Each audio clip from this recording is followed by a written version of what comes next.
A very good morning, class 7. Today we are going to discuss about the third mode of transfer of heat, that is radiation. How the heat is transferred with the help of radiation mode. Okay? And in the previous video we discussed about the conduction and convection mode of transfer of heat. So let's begin.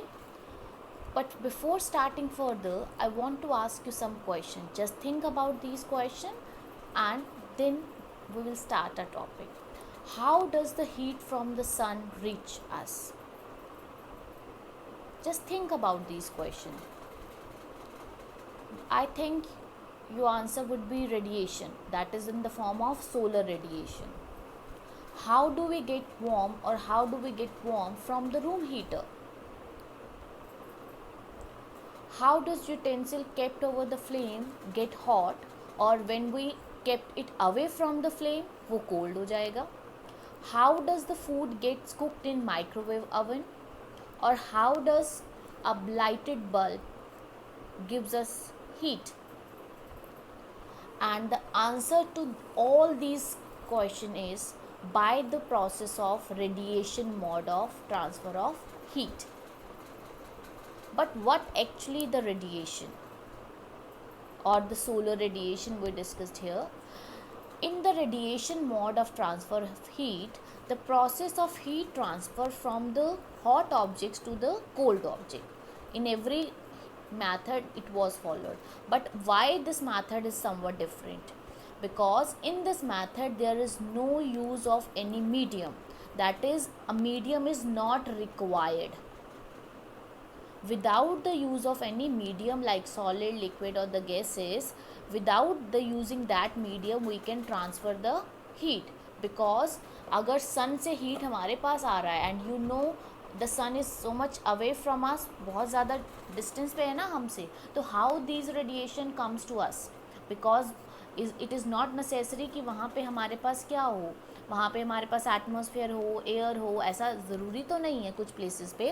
तो how does this heat from the sun reaches to us? And most of the space between the earth and the sun क्या है? वहाँ air होता है. अगर air है तो air is not a good conductor one. So how does this heat reaches to us? That is by the mode of radiation.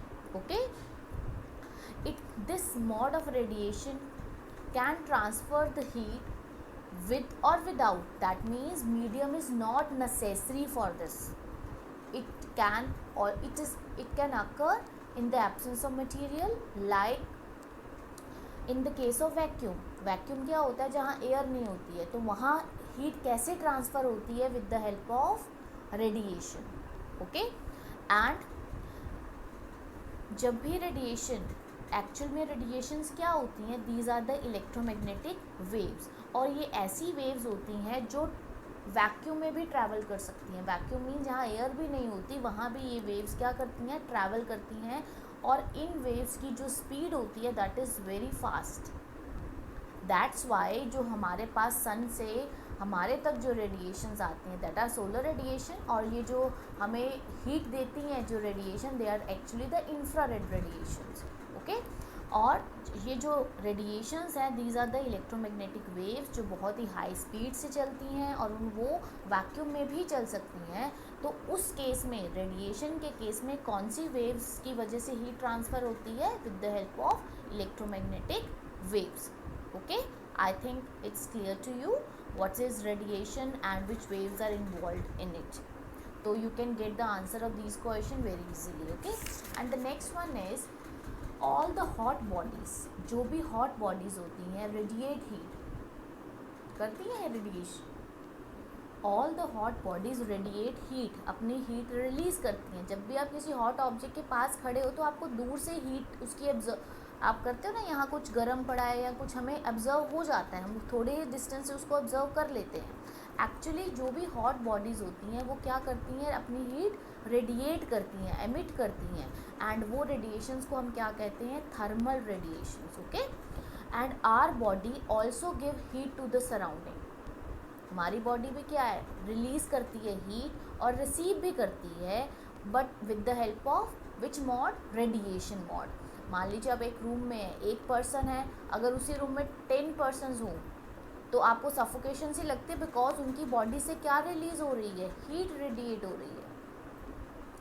और somewhere are so many examples, like अगर हमने एक हॉट कप ऑफ कॉफ़ी रख दिया table के ऊपर, तो कुछ देर तक पड़ा रहने के बाद वो क्या करता है, it is going to release the heat to the surrounding, और किस फॉर्म में हीट अपनी ट्रांसमिट करता है, रेडिएट करता है in the form of radiations.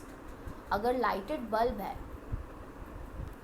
it gives us heat in the form of radiations. A candle is going to give you the heat in the form of radiations. अगर so there are so many examples. अगर आप बॉन fire के आसपास खड़े हो तो आपके face को हीट लगती है ना, तो that is with the help of radiation bond, okay.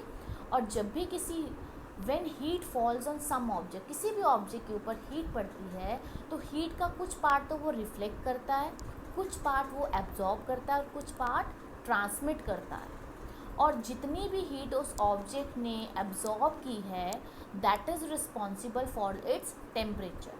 अगर किसी बॉडी का टेम्परेचर ज़्यादा है, दैट मीन्स उस बॉडी ने क्या एब्जॉर्ब किया है, उसने ज़्यादा अमाउंट में हीट को क्या कर लिया है, एब्जॉर्ब कर लिया है। So this is your topic or the information about the topic radiation. What is radiation, where we follow this phenomena and try to understand it, and the other things related to it, just go through your book also, okay, and you will get so many examples from that. Thank you.